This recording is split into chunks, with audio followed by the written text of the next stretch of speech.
I'm a hit songwriter. For those of you listening, they're like, who is this guy? And my parents really loved sports. My dad was a football coach. He scored a touchdown in the Rose Bowl. So here I am growing up obsessed with MTV and the radio. And my parents just always encouraged me. They just said, you can do whatever you want. Just, do it your best. And I would put bands together in the 6th grade and all the neighbors were complaining. And then my mom was just like an angel. I wanted to dress wild like everyone on MTV, but we didn't have the internet then. So you couldn't just order cool clothes. So we would go down to like a fabric store that most people would go to at Halloween. And she would make me, outfits that looked like Kiss, or she would make me a leopard print jacket. And I didn't have Instagram in grade school. So to show off my outfit, Jessica, I had to walk to the pencil sharpener 3 times a class. That's why I was so skinny. But God, yes, I love the pencil sharpener walk. That's the strut. That's great. So where I don't even want to think about where I would be without my parents.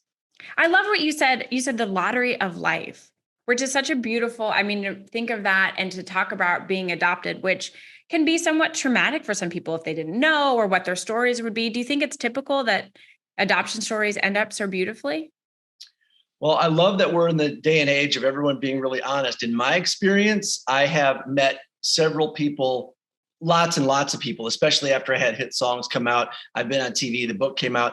It sounds like everyone's adoption story is really great, but when they go to meet their biological parents, not all the stories are so great, just being honest. And people share things with me all the time. I'll open up my, Instagram or Facebook and there'll just be a story. So I don't really know what else to say about that. Yeah. So it's interesting, but I just say it and I mean it. It gets confusing. My biological parents, I just say they loved me so much they knew they had to give me away. They knew they couldn't take care of me. So yeah, I don't know what other people go through, but I do know this. I have other parents that have adopted children that say to me, are my kids going to grow up and wish they were with their biological parents? But I would say absolutely not. I've never met anybody who said that. So if you've adopted kids out there, don't worry. They're going to drive you crazy just as much as they would have anyone else. Yeah, that's true. So what was it like when you did meet your biological parents? Did you meet both your mom and your dad? So it was, I was already about like 20. And another question people always ask, did you know you were adopted? I've always known, but it didn't really affect me other than I would say maybe, hey, Eddie Van Halen might be my real dad. I would tell girls in 7th grade at the dance trying to, charm them. So my biological mother had been looking for me for a while, and we met through the magic of the internet. I was never looking for anything. I don't have a hole in my heart, needing to replace anything. So we were talking on the phone for a little while, and she said, and it was just great. It was just friendly. It was, I don't really know how else to describe it. And one day she said, I would like to tell you who your biological father is. And she said, he's not like other people. Now, when someone says that, Jessica, I'm thinking he's going to prison. He's murdering people. Yeah, thank you. I never say that in this day and age because they'll be like, what do you mean? What's wrong with people that murder people and go to prison? Some things, just morality and values, I think, right?